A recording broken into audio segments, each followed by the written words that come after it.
Bond আজ বলল supreme court অসাংবিধানিক। যেদিন থেকে ইলেকট্রাল বন্ড চালু হয়েছে ভারতবর্ষে সেদিন থেকে কংগ্রেস এটাকে অসাংবিধানিক আখ্যা দিয়েছে। না ভাইগুলো এবং শুধু অসাংবিধানিকই নয়, ইলেকট্রাল বন্ডের মাধ্যমে এক অসাধু ব্যবস্থাকে প্রশ্রয় দেওয়া হয়েছে। এখানে বলে দেওয়া হয়েছে কে কত টাকা দেবে কেউ জানতে পারবে না, কিন্তু ইলেকট্রাল বন্ডটা ইস্যু করবে state bank of India. State bank of ইন্ডিয়ার খবর কি সরকার জানতে পারবে না? কিন্তু এটা করার মধ্যে দিয়ে কি করেছে, ইলেকট্রাল বন্ড ব্যবস্থার মধ্য দিয়ে চালাকি করে যাতে কেউ বিরোধী দলগুলোকে সহযোগিতা না করতে পারে, আর্থিক সহযোগিতা করতে না পারে, সেই ব্যাপারে একটা ব্যবস্থা করেছে। অর্থাৎ কেউ যদি সরকারি দল বিজেপিকে বেশি টাকা না দিয়ে যদি অন্য দলকে বেশি টাকা দেয়, সে ধরা পড়ে যাবে। এসবিআই তা জানে। ফলে যারা চাঁদা দেয় তারা ভয় পাবে, কারণ তারপরে প্রতিহিংসা শুরু হয়ে যাবে, সিবিআই লেগে যাবে।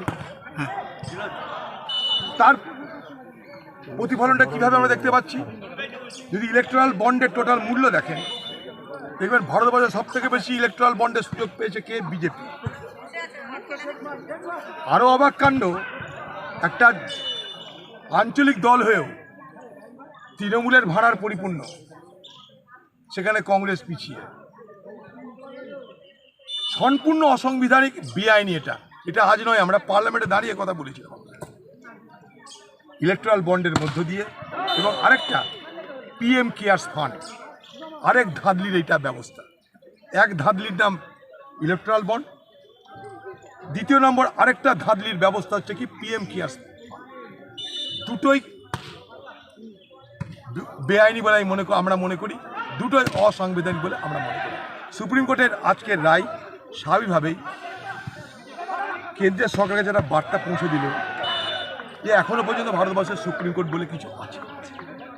দাদা আজ কাশ্মীরের চাইতেও বেশি, মানে এইরকম ভাবে সব রেকর্ড ভাঙা। আমরা তো চাই, আমি নিজে নির্বাচন কমিশনের কাছে দরবার করেছি যে পশ্চিমবঙ্গে নির্বাচনের সময় সন্ত্রাস হবে, কিন্তু শুধুমাত্র ফৌজ দিয়ে তার হবে না। ফৌজ দেওয়ার আগে যাতে সেই ফৌজ বেশি কাজ করতে না পারে, তার জন্যে বিভিন্ন থানায় পোস্টিং শুরু হয়ে গেছে চালাকি করে। পুলিশের অদবদল শুরু হয়ে গেছে। কে কত বড় তৃণমূলের তাবেদার, সে সেইভাবে পদ পাচ্ছে, পুলিশের পদ পাচ্ছে। শুধু উদাহরণ দিয়ে আপনাদের নদিয়া মুর্শিদাবাদের ডিআইজি করা হয়েছে মুকেশ কুমার মহাশয়কে, যে মুর্শিদাবাদের এসপি থাকা অবস্থায় সব থেকে বেশি নীচতার পরিচয় দিয়ে গণতন্ত্রকে হত্যার কারিগর হয়েছিলেন।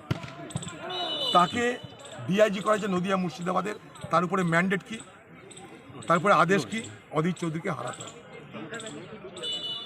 তো শুধুমাত্র ফৌজ বাড়ালেই হবে না, কারণ ভোটের সময়, ভোটের আগে পরে পুলিশের যে অত্যাচার, পুলিশের যে সন্ত্রাস, তৃণমূল এবং পুলিশের যৌথ সন্ত্রাস, সেটাকেও ঠেকানোর ব্যবস্থা করতে হবে।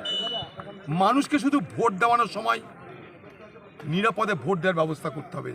এটাই নির্বাচন কমিশনের কাছে আমাদের একটাই দাবি ছিল। আমি নিজে একথা বলেছি।